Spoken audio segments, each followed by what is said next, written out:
that for, say, police force. Just can you find out? But that's kind of, yeah, I can find out, but I'm not sure, obviously, we can't make a profit, and it's, Right. there are costs over and above just what it costs that day, so.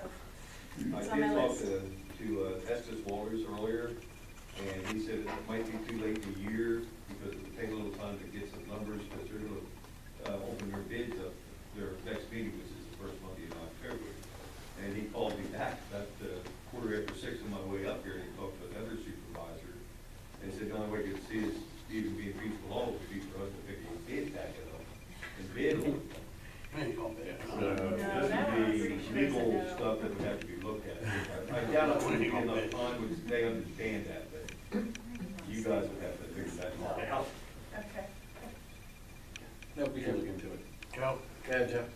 I drive those roads going down to Elton, Maryland to work just about every day.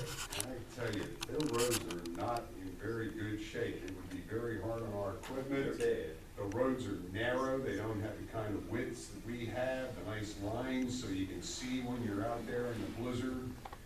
I just, if they were up to our standards, I might say, okay, but they're in real bad shape down there. That's gonna be tough on our equipment. Yep. I guess I would be against it if it was an emergency and they needed a road plowed to get a fire truck through or something, but to use risk our liability and wear and tear on our Not worth it. equipment, it's not, they're their own township, they have their own tax base. Okay. Anyone else? Go ahead. Michelle Sapp? Yeah. Thank you. Thank you. Sure. Wherever you. That's okay. I live at 163 Wickersham, in East Nottingham Township, and I want to bring to your attention and discussion, putting a crosswalk across Wickersham from the path of the school property, just right across to the other side of the road. If you're not familiar with that area, the school, I can't remember exactly when, I think it's 2 years old, they put a path in from behind Nottingham Elementary, and it goes down their property line behind part of the Wiltshire development, and it comes out onto Wickersham Road. There is no sidewalk to the left of the path when you leave it. There is sidewalk to the right, but a majority of the children cross Wickersham to either go into the other part of the development or to go up or down that road. There is a hill crest on one side and there's a hill crest on the other side. There's also overgrown bushes on the school property line that really makes it not clear that there is a path there, or B, that you're going to see kids on bikes, scooters, or on their feet crossing Wickersham. I'm very concerned. My rough estimate counting kids that cross, it's at least 40 kids in the afternoon. There's a higher number of children that cross in the late afternoon than in the morning. But a lot of people and children use that crosswalk, and they're just really, for safety purposes, needs to be a crosswalk put on that road.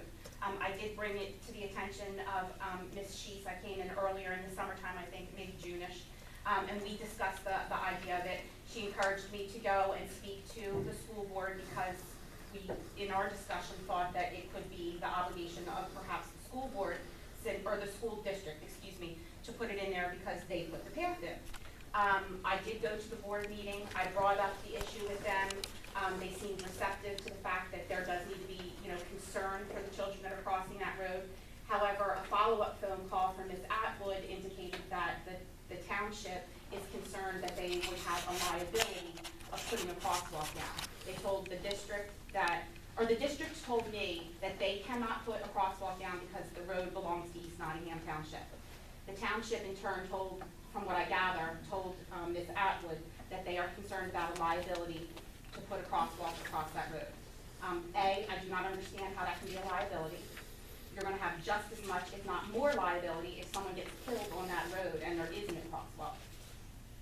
This never got brought up to my attention. No, and I don't know who Ms. Atwood spoke to when it. I believe his name was Chip, but I don't know who that person is. Oh, Chip Lewis. Yeah. He's school district. Yeah. School district. No, I I didn't imply that we did. Okay. When I was in Ms. Sheets' office, I don't remember who you spoke to, I thought it was Chip, to talk about, like, how can we get this situation brought to the attention of the appropriate people? What I'm finding now is that East Nottingham thinks that the district should take care of it because it is their path that spills out onto the road. The district tells me that they're not allowed to do anything to that road because the road belongs to the township. The district has never even been in touch with the township about it. That's contrary to the information The provided. resident is telling you, I have never heard of it. The crosswalk issue specifically, Well, because the path has only been there for a couple of years. Just putting lines on the road is a little simplistic, because if there's a sidewalk involved on one side or the other, then once there is a crosswalk, then both sidewalks, or if there's only on one side, has to be redesigned to be ADA compliant. I understand that, I understand that the cost could be extreme with that.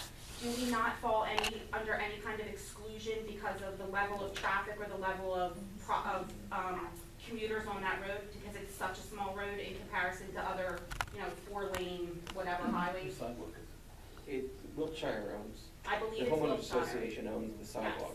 And the district says on their side, they do not have a sidewalk that connects the Wiltshire sidewalk and/or the path to the end of their property by the fields. They explained to me that they believe they cannot put a sidewalk in there because it's wetlands. Well, Scott, Bill, probably. what, do you know, whether we have the authority to put a crosswalk in? I would be afraid to comment on that because I know we had this discussion, last year? 3 years ago, too.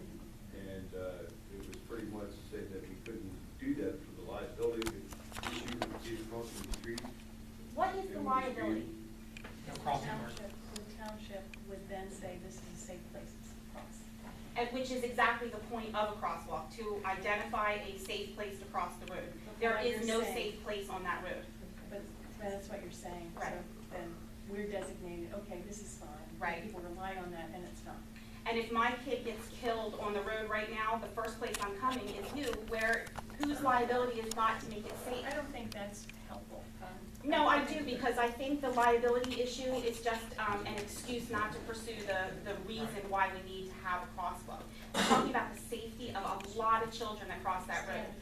And I think maybe in error before, there should have been more conversation before that path was allowed to be put there. But now that we have it there, we have to rectify the situation of an unsafe place to cross. Certainly, that's certainly an issue. I think it's something I can look into, maybe Bill can put up some signs. What about a crossing guard? Then the school district has to do that, but can't we, perhaps Bill could look into the signage that might be available, and even bumps, No, we tried that. speed humps. You got school kids walking on the roads. You can't get more. I think Ron Reagan had looked into that before too, and there was an issue with just putting signs up even, like, other than like watch children or something. Yeah, that's. We do have those up. I assume there's. There's bus stop signs, but Okay, there's watch nothing to children identify the signs. fact that children will be crossing that road if you're not careful. If I remember correctly, this was quite some time ago, before the path was in. There was a question about school zone Yes. lights. Yes. And PennDOT said that the lights could not be put in because there wasn't enough activity going to the school. I have re-raised that issue with the school board because now that they've redesigned the way drop-off and pickup is at Elk Ridge, I would be hard pressed to find if there's not enough activity to put some kind of notification that you've got school comings and goings on that, especially at that intersection up there. On 472. Yeah, because that's a state road. It's very, very difficult to get them to put up school signs, it's really hard. I've done it, I've tried to do it, and it's difficult. And it's certainly something to. And there is no designation on that road to say that you are now passing a school zone, other than to see the school and the kids getting out of the cars. Yeah, it's very difficult to get them to do that. I mean, you can try, the school has probably tried, but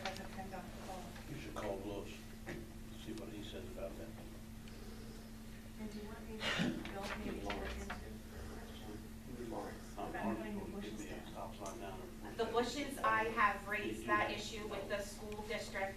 I'm waiting for a facilities management meeting to be scheduled so that I can discuss with them where those bushes are. I believe they are on school property. Are they in the right of way though?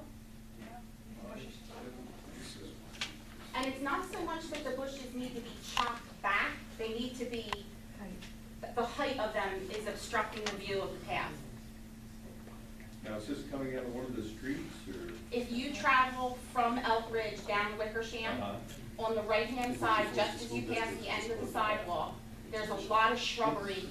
It's back, but it grows in such a way that it grows up and over, and it's totally obstructing the view of the path that's there on the right-hand side. It's not out over the roadway itself? No, it is not on the roadway, but it's easily to see visually. If they are cut back, it'll at least open up the view of the path. How many is that? I'm okay with you looking into it. I would look into it. Briefly, don't spend a million hours on it, but take a look into it and see if there's any solution.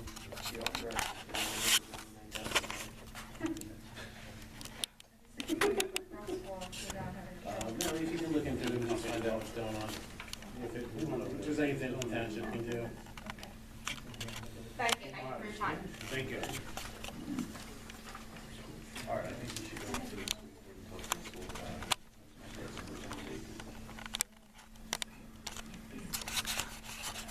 All right, and then we have Tia Jones, 135 Barnsley. Yes, we purchased the property at 135 Barnsley and wanted to see about getting a variance to the current zoning to allow for residential there. Obviously, we have to go through a formal process. It's reverted back since it was basically abandoned, so it's reverted back to commercial. It's a house. It's that house that used to be really cute with picket fence and. But it is again. But it, well, yeah. So what do they need to do? So they would have to apply for a variance to be able to allow that residential use again. Then we had all the stuff outside. Yeah, that's the one where the dog used to live. Can you point them into the direction that they need to do? Right, I just always tell them to come to the board to take your temperature to see if you would do anything against that, if you would oppose that before they spend the money. Temperature is He's about to go home. His temperature's so high. I don't see any opposition from me. I don't know about I can't speak for everybody else. I've got no problem It's a with that. house, basically, it's just it's zoned C2. So why don't you point them in the direction they need to go in? I have no problem. Thank you. And it looks very nice, it looks real nice. Actually, not so. All right. Ask anybody else wants to be added. Is there anybody else who'd like to be added to the work session? Yes, sir. Yes, sir. Can you state your name for us, please? My name's Eric Coates. I live on 227 Elk Creek Road in East Nottingham. You already have something with me, Jody. What I want to talk about is the school for the road. I just want to recall some things that happened. I don't have any personal interest in it anymore. We sold the property to Mr. Price. Not doing anything. I want to talk about, there was a time when it was either abandoned or going to be abandoned. When Mr. Shelton was on the board, he took the initiative. Well, what happened was first, my brother was running the garage there, Coates Junkyard, and there was a lot of break-ins in the back road. So the state police told him to block them off, and he did it. After that, Mr. Shelton contacted me and we had a meeting. I think Mrs. Spasson was there, Bill, we might have been there, I'm not sure. But we had a meeting, with Mr. Shelton, where it was discussed that the township was interested in purchasing some land at the intersection of Oxford Road and Hickory Hill Road. Right up there at the point. And we would convey the ground to them for $1 or no consideration. And they would officially abandon the Fulton Road between Oxford Road and Hickory Hill Road. We talked, Mrs. Spasson had a flat plan there, and we agreed on where it was supposed to go, and it was going to happen. We talked about an agreement, and decided our word was good enough, we would just do it. nothing happened after that, except I know the township went out there and mowed the part that they, the part of the ground they were gonna get, they mowed it, cleaned it up, and that was nice. And I'll get in, I want to get into the financial bit that improved, because I now have serious one open. Real, I don't know that it's open, school road, that stretch of 200-foot stretch there. But, leaving aside the integrity and credibility of our gentleman's agreement, I wrote this, asked a couple times, and never got an answer. Nobody ever told me. I never got an answer as to whether they changed their mind or whatever. But I want to point out to you that since 1951, I would say, that road, the township roadmaster, of course, might prove me wrong, but I would say the township has probably been on that road to fix it, grade it, or whatever, half a dozen times, maybe, well, maybe double that. But that's a long time in 60 years. I mean, that's very few times in 60 years. If you want to open the road, you're going to spend a lot of money on engineering to find the rights of way, where it's going to go. It looks like you're going to have to take down some trees and maybe move a lot of earth. You're going to have a terrible drainage situation there. It's going to cost a lot of money besides the engineering expense. You've got an accident getting ready to happen at the intersection of that strip and the Oxford Road. So this is a blind spot. You're going to have to do a lot of road widening working there, and it's almost as bad on the Hickory Hill side. In addition, now if you spend all that money and you do open it again, in addition, you're going to open a road that in the same, since 1951, I was around before that, but that's probably back as far as I can remember. Since 1951, I would say the public travel on that road might be 3 or 4 times a year. Maybe more, but I doubt it. Nobody used that road. Nobody used it for anything. It was just not, nobody wanted to go from Oxford Road, Hickory Hill Road, and use that road because, number one, it was unsafe and it was not properly maintained. So it was never used. It wasn't even necessary. It's not a necessary road. But if you open it and fix it up and everything, that's right, you're gonna spend a lot of money to it. But I think you gotta look at everything you're gonna do there and what's gonna happen. And keep in mind, it was a subdivision approved, the Bean Cheek and Charles Shop subdivision in 1976 was approved by the Township Planning Commission. And I thought the subdivision had to show on public roads. It's not shown on there, it's just showing us the property line. So I just ask you to, before you go spending a lot of money and a lot of effort, just think about what good it's gonna do to the public and how much money it's gonna cost the town. Thank you. Anybody else? Anybody up here in the work session? Well, I'd like to make a comment about the Fulton Road. What's your name, sir? John Seitz. I'm the purchaser of the Coates property, and it was my understanding that for a good number of years, the township didn't have any interest in that property and was looking to release the right-of-way, if there is one, in exchange for land at the point, as Eric said. I guess I'd like to understand and ask why the change in direction, why the township's no longer interested in that swap, and what value, as Eric says, the Fulton Road will have to the general township. It's a very narrow road. There is going to be a lot of work. There's a pipe that goes through it with rust holes in it. I think if a vehicle went over it right now, the vehicle would fall into the pipe. And I'm not sure there's enough road surface to build it up unless you do a lot of engineering and drainage work. So I guess I'd like to understand